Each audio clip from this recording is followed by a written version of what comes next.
നമുക്ക് 1-ാം അധ്യായത്തിലെ 15-ാമത്തെ ശ്ലോകത്തിലേക്ക് കടക്കാം. ഗുണങ്ങൾ എവിടെ കണ്ടാലും അത് സ്വീകരിക്കണം എന്ന വിശാലമായ കാഴ്ചപ്പാടാണ് ചാണക്യൻ ഈ ശ്ലോകത്തിലൂടെ നൽകുന്നത്. 1-ാം അധ്യായം ശ്ലോകം 15. സംസ്കൃത ശ്ലോകം. വിഷാദപ്യമൃതം ഗ്രാഹ്യം ബാലാദപി സുഭാഷിതം അമിത്രാദപി സദ്വൃത്തം അമീദ്യാദപി കാഞ്ചനം. പദാനുപദ അർത്ഥം: വിഷാദപി വിഷത്തിൽ നിന്നു പോലും, അമൃതം അമൃത് അഥവാ ജീവവാഹിനി, ഗ്രാഹ്യം സ്വീകരിക്കേണ്ടതാണ്, എടുക്കേണ്ടതാണ്. ബാലാദപി ഒരു കൊച്ചുകുട്ടിയുടെ പക്കൽ നിന്നു പോലും, സുഭാഷിതം നല്ല വാക്കുകൾ, നല്ല ഉപദേശങ്ങൾ, അമിത്രാദപി ശത്രുവിൽ നിന്നു പോലും, സദ്വൃത്തം നല്ല സ്വഭാവം, നല്ല ശീലങ്ങൾ, അമീദ്യാദപി അശുദ്ധമായ സ്ഥലത്ത് അഴുക്കിൽ നിന്നു പോലും, കാഞ്ചനം സ്വർണം. ഗഹനമായ അർത്ഥതലങ്ങൾ. 1. ഭൗതിക അർത്ഥം. നന്മ എവിടെ കണ്ടാലും അത് സ്വീകരിക്കാൻ മടിക്കരുത്. വിഷത്തിൻ്റെ കൂടെയാണെങ്കിലും അതിൽ അമൃതുണ്ടെങ്കിൽ അത് വേർതിരിച്ചെടുക്കണം. ഒരു ചെറിയ കുട്ടി പറയുന്നതാണെങ്കിലും അതിൽ വലിയൊരു സത്യമുണ്ടെങ്കിൽ അത് ഉൾക്കൊള്ളണം. നമ്മുടെ ശത്രുവിനാണെങ്കിലും എന്തെങ്കിലും നല്ല സ്വഭാവമുണ്ടെങ്കിൽ, ഉദാഹരണത്തിന് കൃത്യനിഷ്ഠ, അത് മാതൃകയാക്കാം.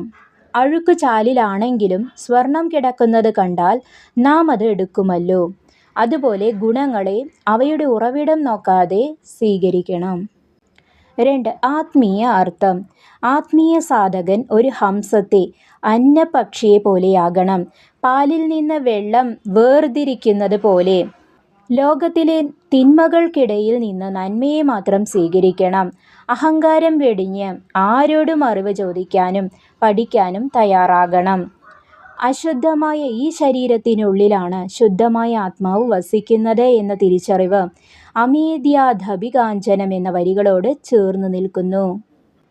നമുക്ക് ലഭിക്കുന്ന ഉപദേശം: അറിവിനും ഗുണങ്ങൾക്കും ജാതിയോ മതമോ പ്രായമോ സ്ഥാനമോ ഇല്ല.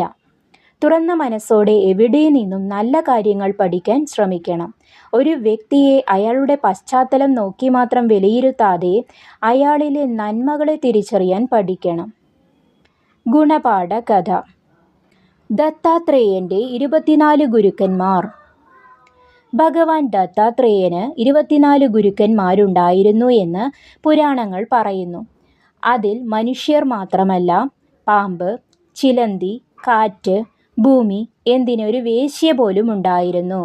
അദ്ദേഹം ഓരോരുത്തരിൽ നിന്നും ഓരോ നല്ല ഗുണങ്ങൾ പഠിച്ചു. ഭൂമിയിൽ നിന്ന് ക്ഷമയും, കാറ്റിൽ നിന്ന് നിസ്സംഗതയും, പാമ്പിൽ നിന്ന് ഏകാന്തതയും അദ്ദേഹം പഠിച്ചു.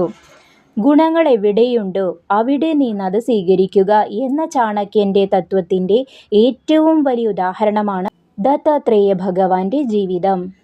ഏത് സാഹചര്യത്തിലും പോസിറ്റീവായി ഇരിക്കാൻ ഇത് നമ്മെ സഹായിക്കും.